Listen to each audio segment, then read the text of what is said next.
Hi there, physical science students. This is our fourth week of our STEAM project. This week, you're going to be getting ready for a Shark Tank presentation that you will give in one more week. So this week, I'm going to share my screen here. This week, you've got to get a poster together. Now, this is a poster. I've got a template already made for you. All you have to do is drop your pictures in here and fill in some of the text. So this is the template that I've already made for you. You can see on the top here, you've got to have some kind of an attention grabbing name for your prototype, your product that you made. You need to snap that a photo of your mind map. Now, if you've been coming to school, we have your mind maps. You're going to take a picture with your computer and upload it into there. If you're still virtual, well, you already did the mind map and submitted it to me. So you've got to grab that picture and drop it right in there. Your mind map from there, see those arrows pointing down? It's going to connect to a problem or a need. So you're going to write down below, describe what the problem or the need is that you were filling. Let's jump way over to the right-hand side. Your design or your sketch of your prototype goes in this upper right corner. And below that, you need to take a picture of your final prototype that you completed last week. Now, this prototype, some people were able to 3D print items.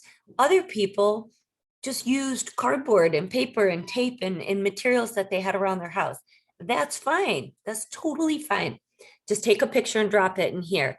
The big thing that you're doing this week is coming up with a business plan. Your business plan, I want to know what is the cost and how you came up with that cost. Don't tell me that your product's $1 million and it's because I want to make a lot of money, because that's probably not going to sell it. You might need to go online and see if a similar product already exists. Think about what your product is made of and what each of those parts that it's made of would cost. If something is already existing that is similar to yours, I want to know how is yours better or how is yours unique. I want to know who needs this product. If you're the only person out there who needs this product, it's probably not going to sell. How does this product work? And why should me, the teacher, next week when you present to me, why should I buy or support or fund this product? Okay, so here's your template that you're going to drop your information into. We've got a grading rubric. There's 3 levels, a 1, 2, or a 3. 3 would be the maximum amount of points that you're going to earn. I do not even bother putting a 0 on there. I'm going to assume it's given. If that part is missing, it's a 0. Your title, for the maximum points, I need to see a catchy title. For the maximum points of your mind map, it needs to be well organized and have those obvious categories.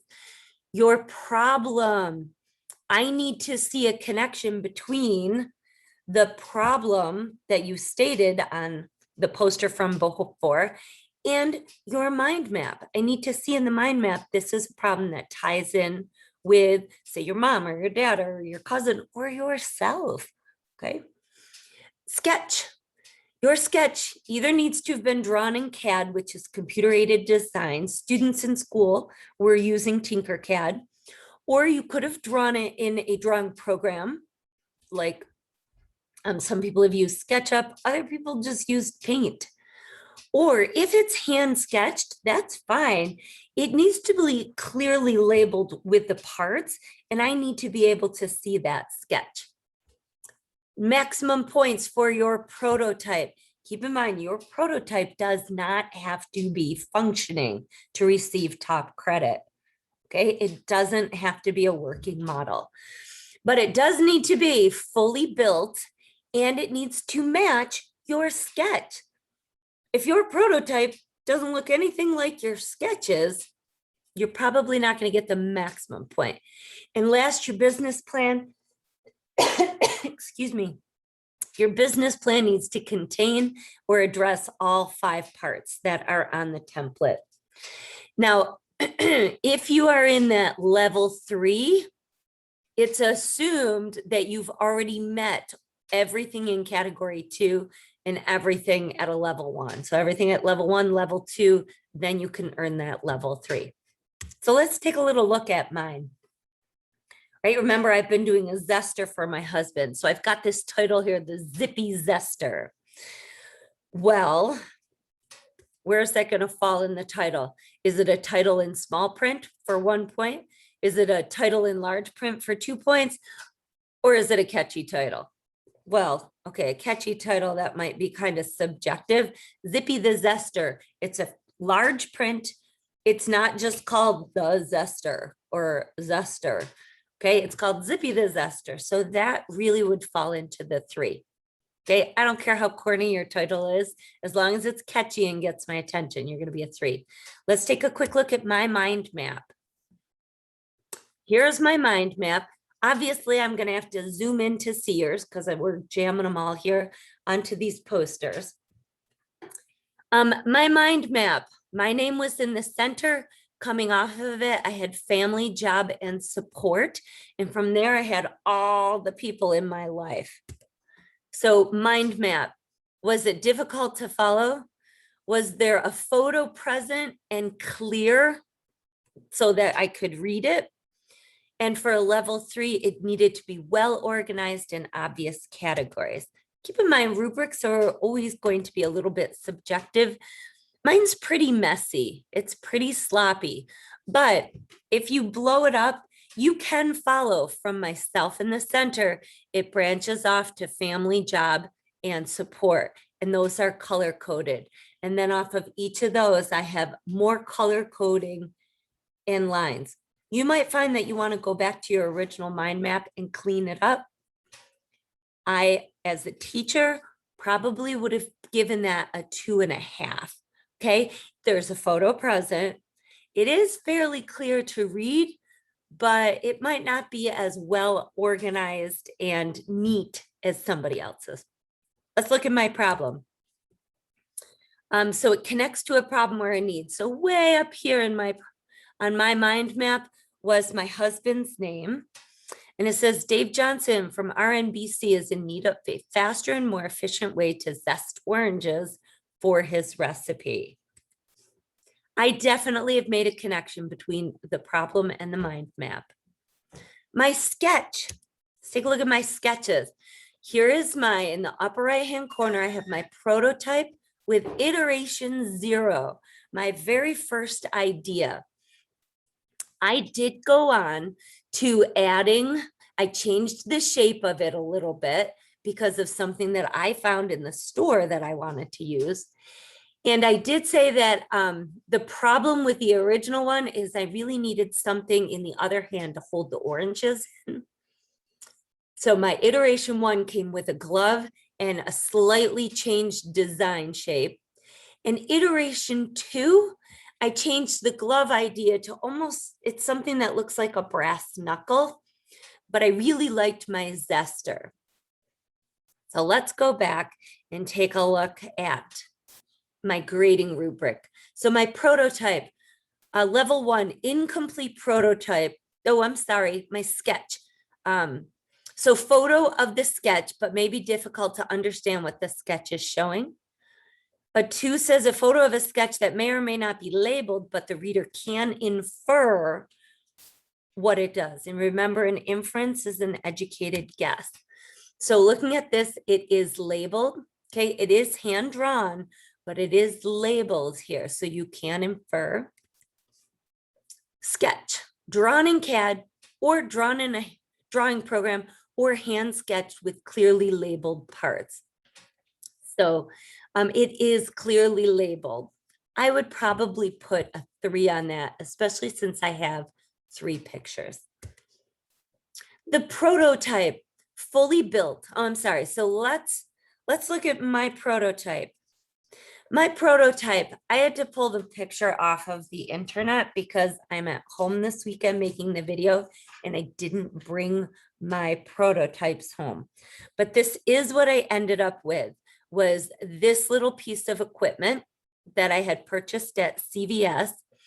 And my prototype picture is missing the glove or the brass knuckles.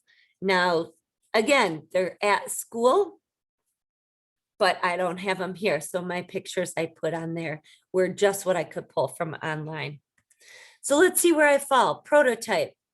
An incomplete prototype that doesn't match my sketches would be level 1. That's not the case.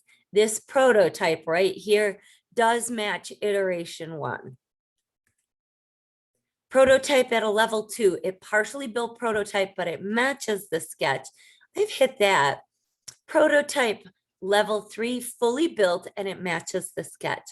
I would put that one at a 3. Now let's take a look at my business plan. Zippy the Zester business plan. The Zippy Zester will cost $15 for the Zester, and the securing glove will be an additional cost of $8. Online, a similar product sells for $15 and similar gloves cost $8.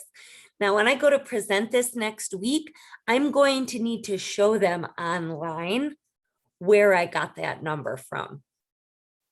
Second thing, the Zester was modeled after a foot scrubber. Kind of gross. My model is better because first, it's never been used on a foot.